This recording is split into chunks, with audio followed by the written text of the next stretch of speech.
by the Department of Ophthalmology, Gopalganj Medical College, Gopalganj. This session will be presented by myself, Nusrat Jahan Asha, along with my team members Mohammad Abdullah Al Usman Bishas, Abu Jafar Jahi, K.M. Ruwayat Rabbi, under the guidance of our respected mentor, Dr. Mahfuzullah Sir, Assistant Professor, Department of Ophthalmology, Gopalganj Medical College, Gopalganj.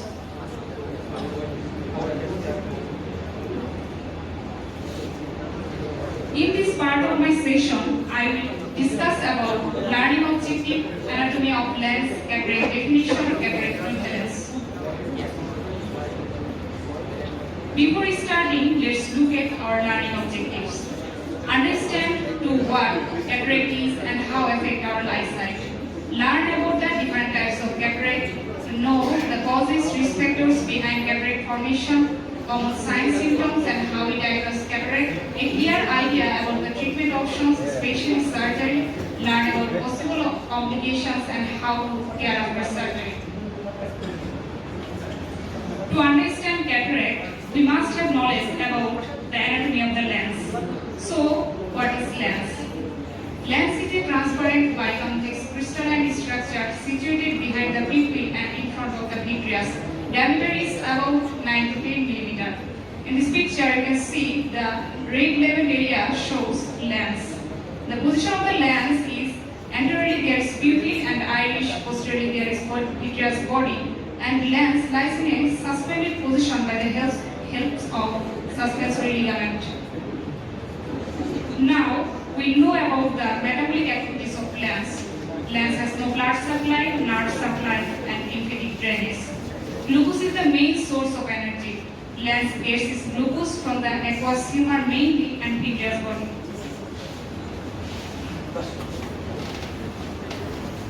Now I will discuss the structure of lens. Lens has broadly three main structures: lens capsule, lens epithelium, lens fibers, which further form lens cortex and lens nucleus. At first, lens capsule. It is transparent, highly elastic basement membrane that encloses lens substances. In the picture, you can see that red labeled marked area shows anterior lens capsule and posterior lens capsule. In the equatorial region, it is called equatorial capsule. And you can see that the anterior lens capsule is more thicker and less convex.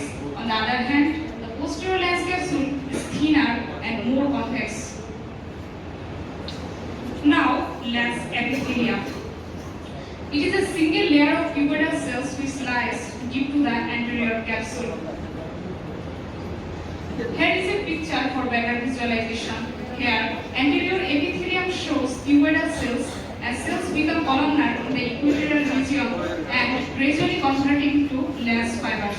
You can see that within the anterior capsule and equatorial capsule there is lens epithelium, but in front of the posterior capsule there is no lens epithelium.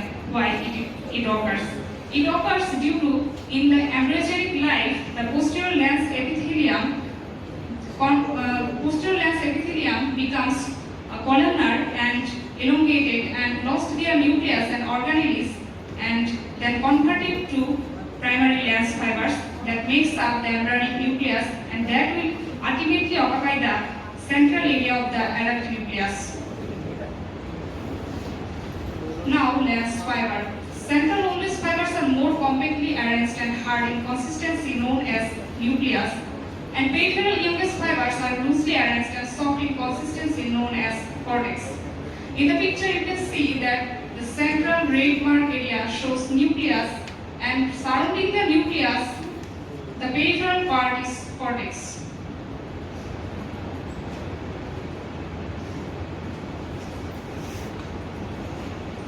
Now, types of lens nucleus, which is essential to understand age-related cataract: embryonic nucleus, fetal nucleus, infantile nucleus, and adult nucleus. Where up to 2 months of gestation, it is called embryonic nucleus. From 3rd month of gestation to birth, it is called fetal nucleus. From the birth to 1 year of age, it is called infantile nucleus. From 1 year to rest of the life, it is called adult nucleus. Now, surgical anatomy of the lens, which is crucial nucleus located in the central part of the lens, an epinucleus which covers the central hard nucleus, a layer of cortex which covers the epinucleus, and then lens capsule which surround the lens completely. Now, grading of the lens hardness is based on the color of the lens. Grade 1 whitish, grade 2 yellowish, grade 3 amber, grade 4 brown, and grade 5 black in color. Now I will discuss about aging changes of a lens. As I mentioned earlier, that lens is the only structure which is continuously growing throughout the life. So width of the lens will be increased, anteroposterior diameter of the lens will be increased, and hardness of the lens will be increased. And I mentioned that the capsule of the lens is elastic in nature. So with the aging process, the elasticity is decreased. So these two factors, increased hardness of the lens and decreased elasticity of the lens capsule, causes loss of accommodation power. So what is the goal of accommodation power? The goal of accommodation power to increase refractive power. So when accommodation power is lost and there is decreased refractive power, there will be difficulty in near vision. That is called presbyopia. So at the age of 40 or over 40, almost everyone, almost no one can see at near without glass. That is called presbyopia. And this is a physiological process, not a pathological process.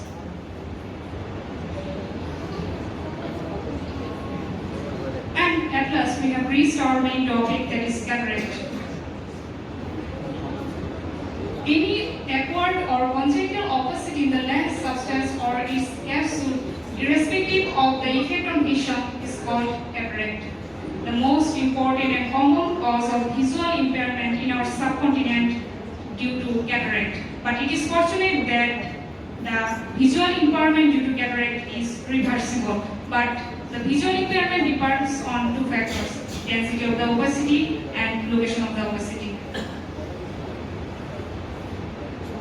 This slide visually compares a normal lens with a cataract affected lens. The cloudy lens indicate cataract eye and the clear lens indicate normal eye. Now I will discuss about cataract prevalence in Bangladesh based on the national data.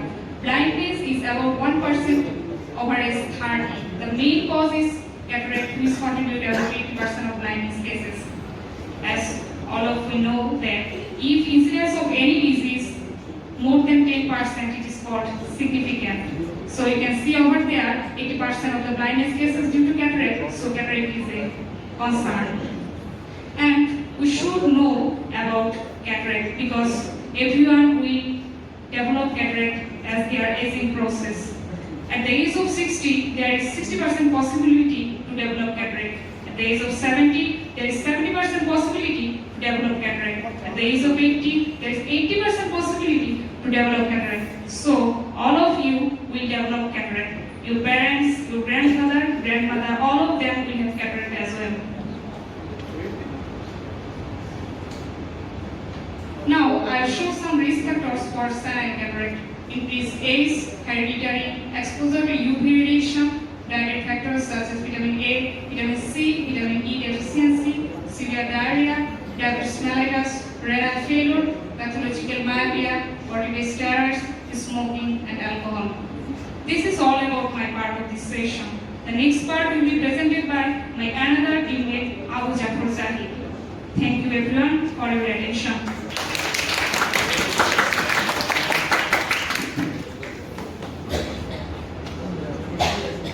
Thanks, Nusra Jahan Asha, for giving me the floor. Good noon. Assalamu alaikum. Our honorable principal sir, respected guests and teacher and my fellow batchmate. Today, my topic is classifications of cataract and elaborations of classifications of cataract. In this phase, we will know the different ways of classification and their clinical significances.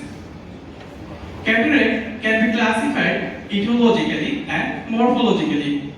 Etiologically, it is two types: congenital cataract that present at childbirth or just after childbirth. Acquired cataract age-related cataract, traumatic cataract, complicated cataract, drug-induced cataract, and secondary cataract. Morphologically, it includes nuclear cataract, cortical cataract, and subcapsular cataract. Now, we'll go into the elaborations of classifications of cataract. First, age-related cataract is the most common causes of cataract. Cataract due to aging process, usually bilateral but may be asymmetrical. Here, we see the serial cataract in picture. Traumatic cataract, it is one of the most common causes of cataract. Here, the sharp injury to the eye and ionizing radiation, electric shock are the some causes of traumatic cataract. We see the rosette-shaped opacity in traumatic cataract. Complicated cataract, it occurs due to secondary some intraocular disease. Here includes chronic anterior uveitis, acute congestive glaucoma, pathological myopia are the some causes of complicated cataract. We see the pictures of complicated cataract with uveitis. Secondary cataract, here cataract causes by some systemic disease, diabetes mellitus, scleroderma, atopic dermatitis. Here we see the picture of snowflake opacity in diabetic cataract. Drug-induced cataract. There are some drugs that may cause cataract. Predominantly corticosteroid, chlorpromazine, busulfan are the drugs that may cause cataract. Now we go into the classification of cataract according to maturity. Stage 1, immature cataract. Here the lens is partially opaque and lens color is grayish in color. Visual acuity is reduced, counting fingers. Here we see the immature cataract in picture. Stage 2, mature cataract. In here, lens is completely opaque and partly white in color. Visual acuity reduced to hand movement. We see the complete opaque lens in picture.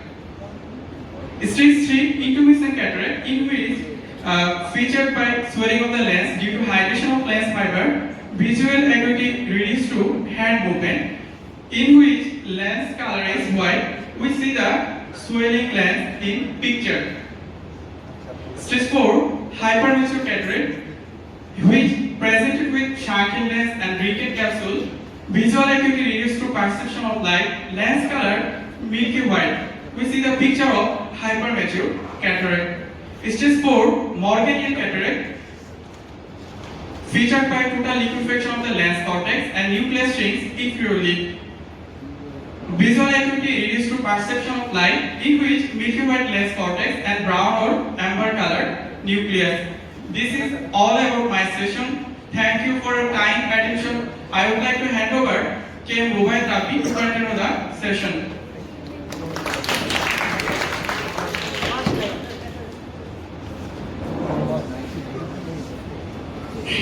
Thank you, Zahid, for giving chance to continue the session. Me, K. Rubai Big roll number 55. Without further delay, I want to discuss about my topic. My topic is on management of cataract.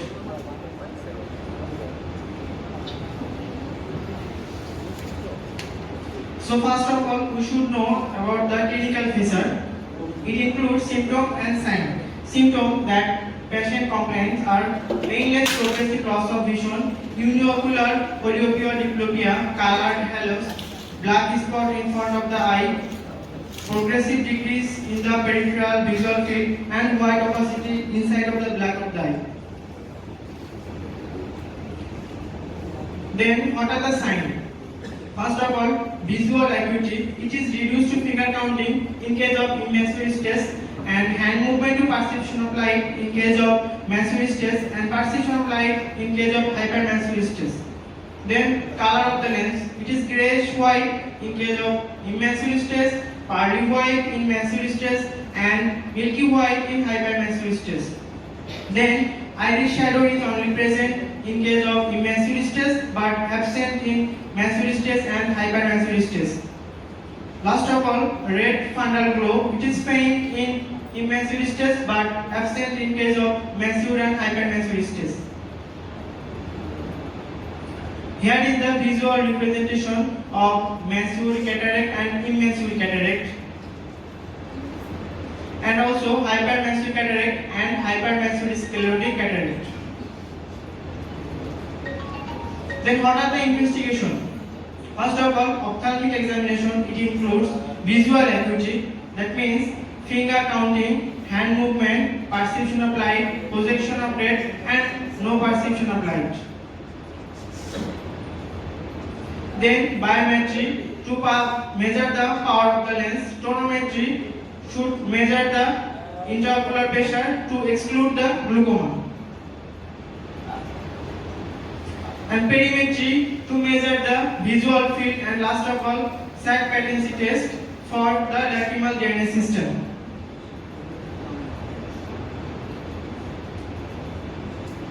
Then what are the laboratory investigation?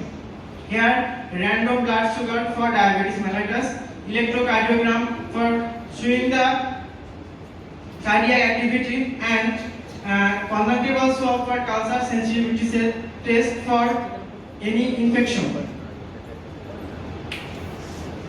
Then treatment of cataract. It is divided into two parts: medical treatment and surgical treatment.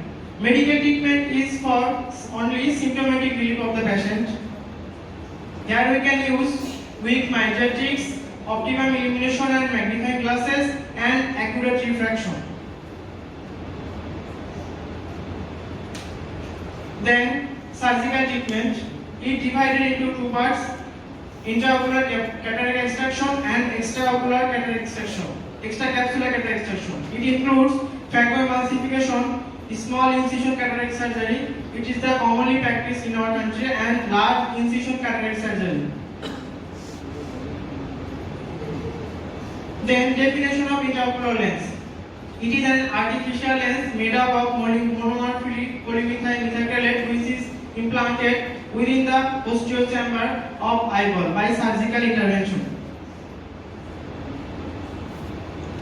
Then parts of the intraocular lens. It is divided into two parts: optic and haptic. Optic is for visual aids, and haptic is for anchor the lens in its position. The types of the intraocular lens. It is divided into several types: the hard, soft, multifocal, and others. In case of hard, it is not foldable. It usually used in small incision cataract surgery, and soft. In case of soft intraocular lens, it is foldable. Then multifocal intraocular lens, it's also called accommodative intraocular lens, and others. This is all about my part. Now I am request to next presenter, Mohammad Abdullah Osman Nishar, for continuing the session. Thank you all.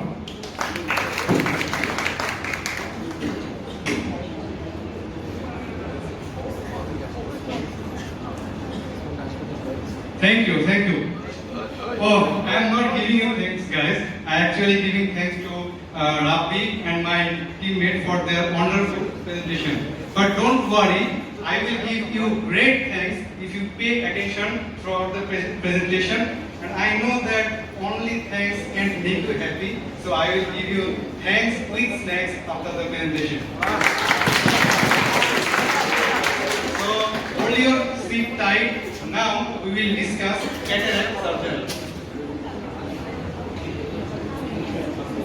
At the first, we will see what are the indications of cataract surgery. We divided the indications in four parts. First of all, the most important indication is the visual improvement. When the cataract develops to a degree which interfere with daily essential activities, cataract surgery is indicated. And next, the medical indication. When the cataract surgery itself causing complications like phacolytic glaucoma and phacomorphic glaucoma and lens-induced uveitis, then surgeon indicate him cataract surgery. And third one is diagnosis of retinal disease.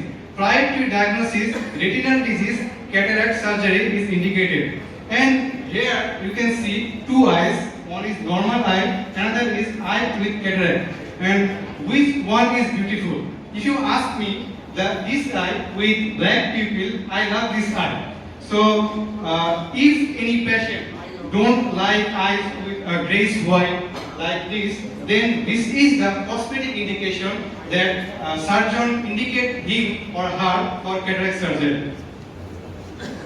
After the indication, we need to know once more the types of cataract surgery. We divided it in two broad headings.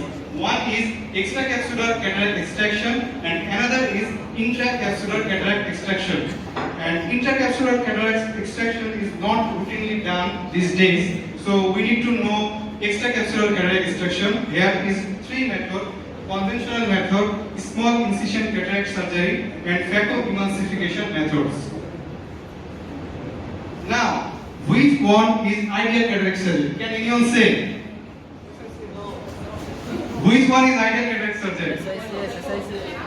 Yes, right. Correct answer. Correct answer is phacoemulsification. Phacoemulsification is the ideal cataract surgery. And most commonly, the ideal cataract surgery, we need to know why phacoemulsification is ideal cataract surgery. We know before any surgery, anesthesia is very important, but in phacoemulsification, only topical anesthesia is sufficient for phacoemulsification, and the incision is very small, so healing is rapid. After the surgery, we, if you see the complication in phacoemulsification, there is minimal post-operative congestion and less chance of post-operative astigmatism. The most common two cataract surgeries is SICS and phacoemulsification. So we need to know what are the difference between them. So first of all, the incision size. In SICS, incision size is 6 to 7 millimeter, and in phacoemulsification, incision size is 2.2 to 3 millimeter. And the technology requirement in SICS, there is minimal equipment, and in phacoemulsification we need high-end phaco machine. So normally in phacoemulsification cost is higher, and in SICS the cost is lower. So the people who can afford much money for phacoemulsification, they can choose SICS. And if we see the suitability, SICS is good for hard and mature cataract, and phacoemulsification is good soft to moderate cataract. And we discussed earlier that phacoemulsification, there is less post-operative complication. Here you can see the post-operative astigmatism, phacoemulsification minimal, and SICS is slightly higher. And now we know the indications, we know the methods of surgery, and now we want to know what are the pre-operative investigations before surgery. We divided it in two broad headings: ocular investigation and systemic investigation. In ocular investigation, you can see retinal function test, macular function test, measurement of intraocular pressure, SICS patency test, ocular adnexa, ophthalmoscopy, and biometry. And in systemic part, systemic investigation was fasting blood sugar, complete blood count, HbA1c, and electrocardiogram. Now, the most exciting part of this today's session, that we will see a video of cataract surgery.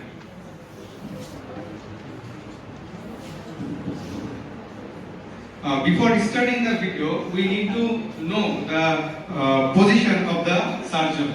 Here is the eye, and this is the eye row of the patient. So the position of the surgeon is behind the patient. So now we will start the video.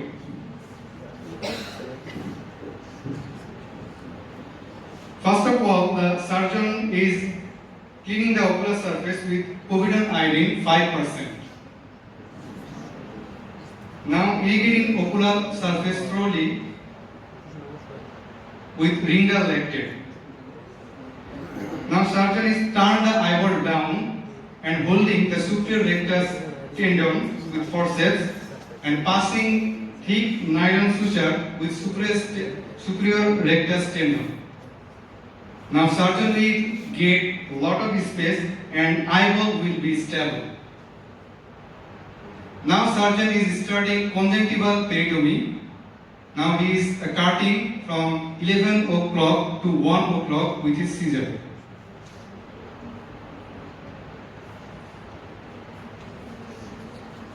Conjunctival peritomy going on. It's almost done.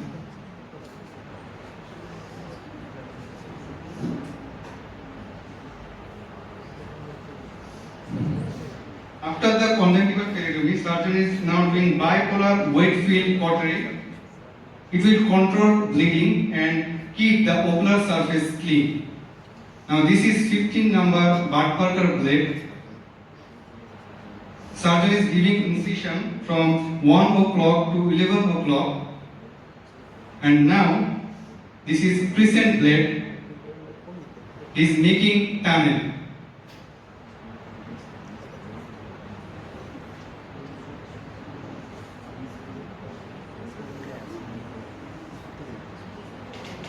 The tunnel making is almost done, and the opposite end of the tunnel you will open it later.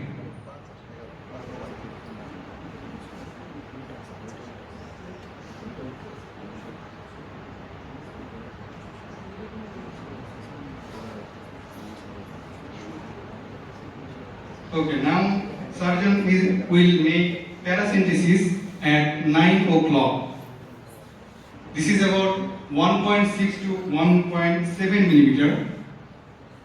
Now air bubble is injected there, and surgeon now will inject triple blue dye behind the air bubble and in front of the anterior capsule of lens. This will stain the anterior capsule of lens. Now air bubble is sucked out with Simcoe cannula, and we see the anterior capsule is stained blue nicely. Now viscoelastic gel is injected in anterior chamber and in front of the cornea.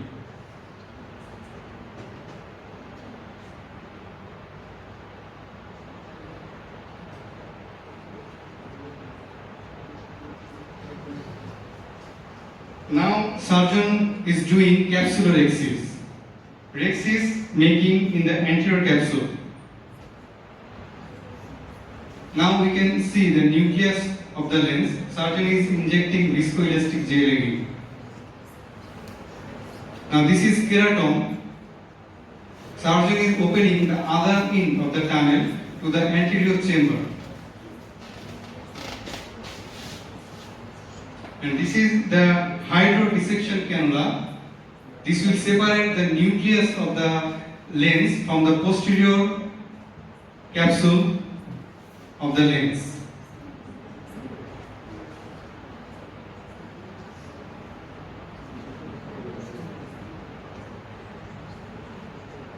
Now this is irrigating vectis cannula. This will engage with the nucleus and pulls out the nucleus.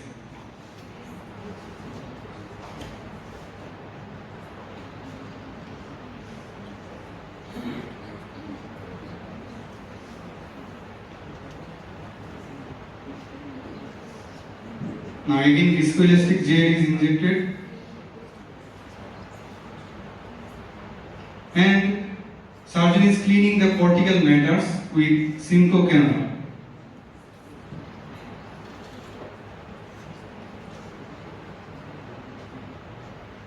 Again viscoelastic gel.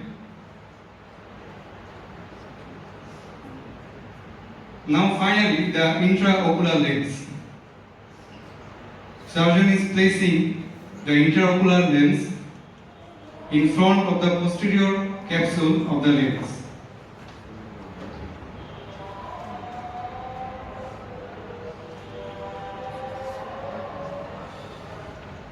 But now he is correcting the side and cleaning the anterior chamber with Simcoe cannula. Again, now he is sealing the side port with hydrating corneal stroma.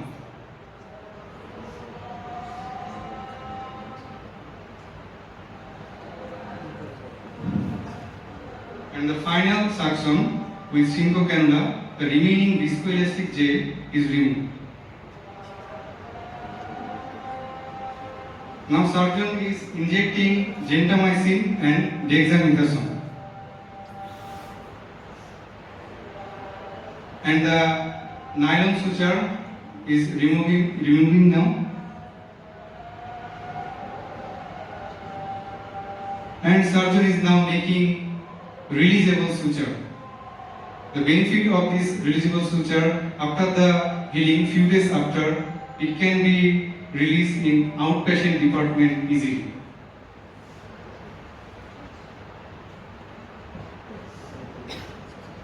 The surgery is almost done. The video was long and we cut it in several portions, several parts we cut so that we can make it short because our time is limited.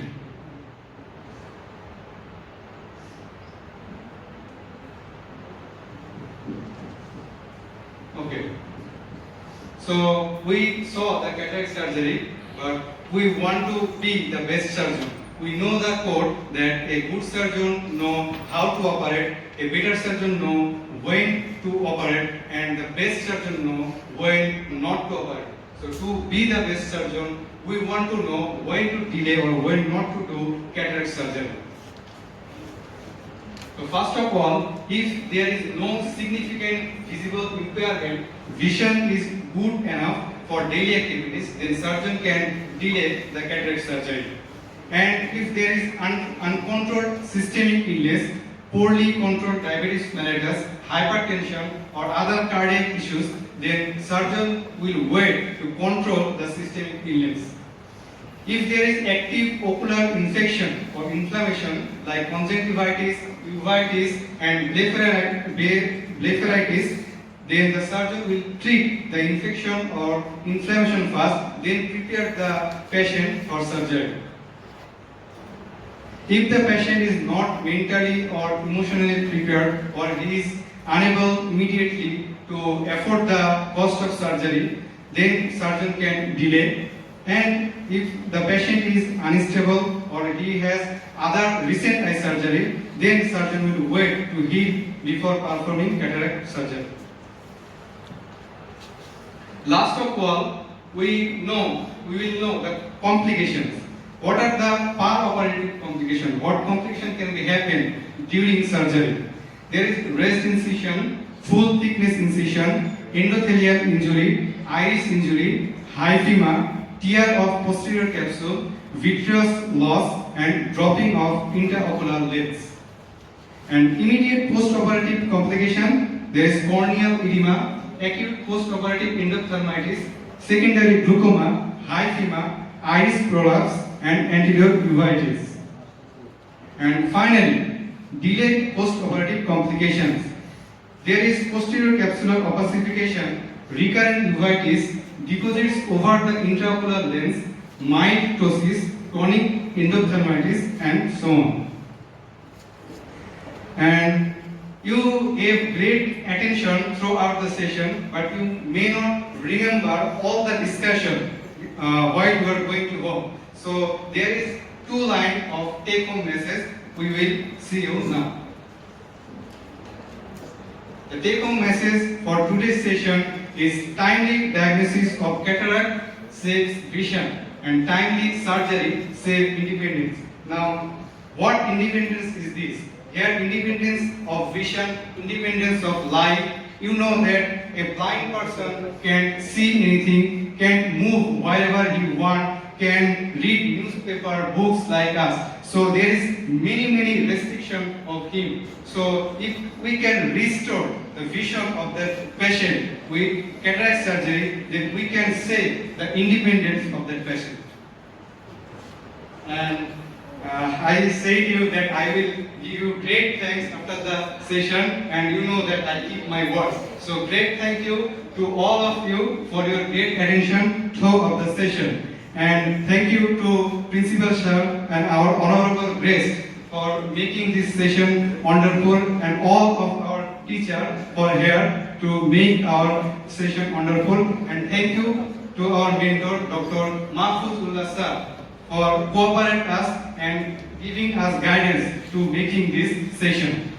And I request Principal Sir, our guest, and all of our teachers to take their seat on the dais. And after that, we will start.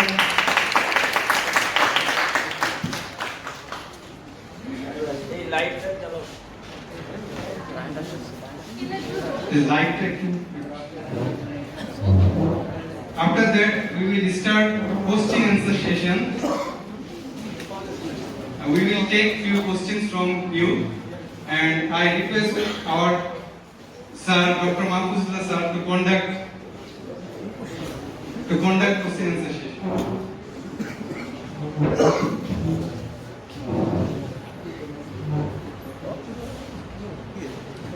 Please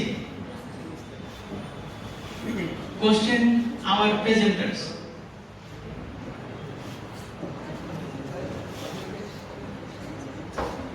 Is any question? Any question? Sir, I have a question for Mr. Dan Asha. How does diabetes mellitus contribute to single cataract formation? Question is how does diabetes mellitus bring excessive risk factor for cataract formation?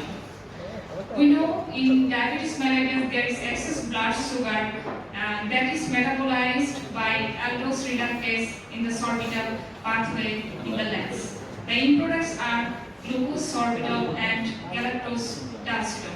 These high molecular substances are unable to escape from the lens nor readily be metabolized. So these substances accumulated in the lens and make the lens hypertonic. This hypertonic lens allow movement of water and electrolyte inside the lens fibers, causing the swelling of the lens and causing opacification of the lens and at last cataract form. Mr. Russell. আরেকজন question করো।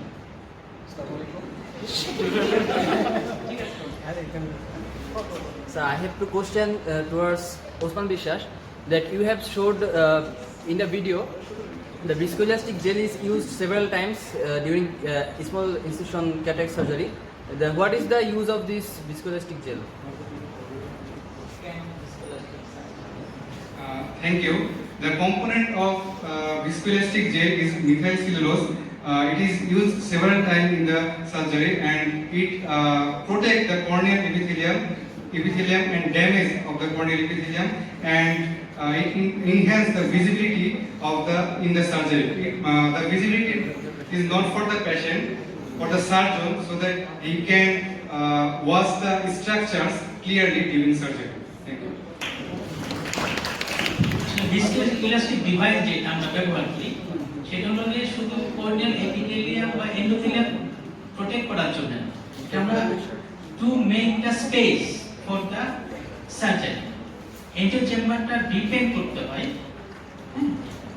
by this viscoelastic device.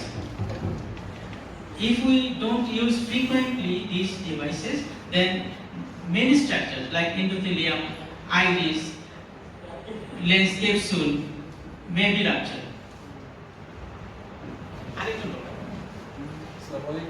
My question is for Abu Bakr Jani. Why cataract may develop after long-term corticosteroid therapy? Why cataract may develop after? Thanks, Bhadi Hassan. I have question why long-term use of cataract, long-term use of corticosteroid can develop cataract. In case of long-term use of corticosteroid, corticosteroid binds to lens protein, then denaturation of protein, and increase oxidative stress and decrease antioxidant activity. Others, abnormal epithelial cell proliferation. All of this leads to cataract formation. ঠিক আছে, আরেকজন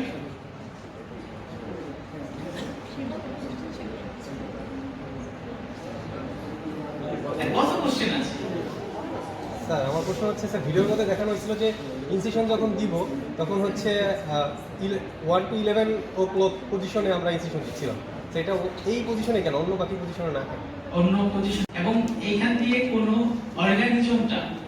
organism invade করার চান্সটা কম, এই জন্য SICS এ আমরা সাধারণত 1 to 11 পজিশনটা প্রেফার করি।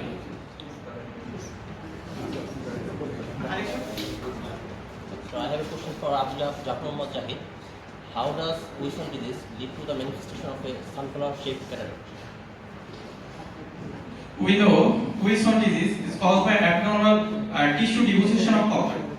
So, in case of lens of eye, there are abnormal copper deposition beneath the anterior capsule. Here, it presents like a disc with radiating spoke, gives a typical presentation of sunflower.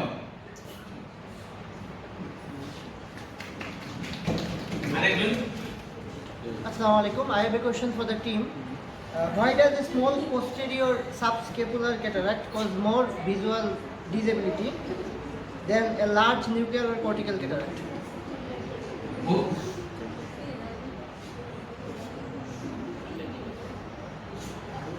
Sir cortical cataract গুলো হচ্ছে sir peripheral এরিয়াতে mainly effect করে, আর subcapsular cataract গুলো মূলত হচ্ছে central এরিয়াটাকে effect করে। আমরা জানি যখন লাইট রে চোখে প্রবেশ করে তখন এটা ভিজুয়াল এক্সিসটা থেকে সেন্ট্রাল এরিয়া বরাবর।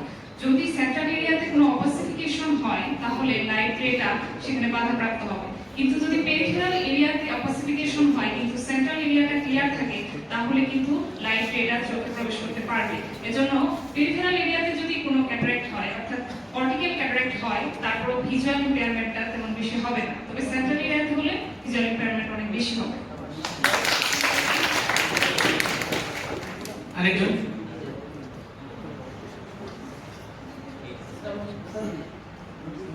আমরা জানি যে ক্যাটারাক্ট সার্জারির পরে একটা কমপ্লিকেশন ডেভেলপ করতে পারে যে পোস্টেরিয়র ক্যাপসুলার অপাসিফিকেশন। এখন এটা যদি ডেভেলপ করে তো আমরা এটা কিভাবে এটা ট্রিটমেন্ট করবো এবং হচ্ছে ডিউরিং সার্জারি মানে আমরা কি প্রিকশন নিলে এই পোস্টেরিয়র ক্যাপসুলার অপাসিফিকেশনটা ট্রিটমেন্ট করতে পারি? কোশ্চেনটা কার কাছে? এনে বুঝি না যে কারণ এখানে যেটা হয় যে পোস্টেরিয়র ক্যাপসুলার অপাসিটি হয়, আমরা যখন ক্যাটারাক্ট সার্জারি করি তখন প্রপার ওয়াশটা যদি আমরা না করি, প্রপার ওয়াশ যেমন জেলটা যদি কিছু থেকে যায় অথবা কর্টিক্যাল ম্যাটার যদি কিছু থেকে যায় সেগুলো যদি প্রপারলি ওয়াশ না করি তখন এই যে সেলসগুলো এগুলো আস্তে আস্তে মাইগ্রেশন করে পোস্টেরিয়র ক্যাপসুলের মধ্যে ডিপোজিশন হইতে থাকে। ধীরে ধীরে এগুলো আস্তে আস্তে ডিপোজিশন হতে হতে পোস্টেরিয়র ক্যাপসুলটা অপাসিফাই হয়। হ্যাঁ, এটাকে আমরা বলি আফটার ক্যাটারাক্ট। হ্যাঁ, আফটার ক্যাটারাক্টের ট্রিটমেন্টটা হলো কি সিম্পল, খুব সিম্পল। আমরা লেজার দিয়ে সেন্ট্রাল পোরশনটা কেটে দিই, ইয়ার লেজার ক্যাপসুলোটমি, ইয়ার লেজার ব্যবহার করা হয়, এন্টি ইয়ার লেজার। তাহলে এটা প্রিভেন্ট করার জন্য দুইটা কাজ করতে হয়, proper thorough wash of the anterior chamber. 2 number, আমরা এই যে মাইগ্রেশনটা যেন না হয় পোস্টেরিয়র ক্যাপসুলে, এই জন্য স্পেশাল লেন্স ব্যবহার করতে পারি, স্কয়ার এজ লেন্স বলা হয়। স্কয়ার এজ লেন্সটা পোস্টেরিয়র ক্যাপসুলের সাথে লেগে থাকবে, তখন এটা মাইগ্রেশনটা প্রিভেন্ট করে ফেলবে। এই দুইটা ভাবে আমরা এটা প্রিভেন্ট করতে পারি।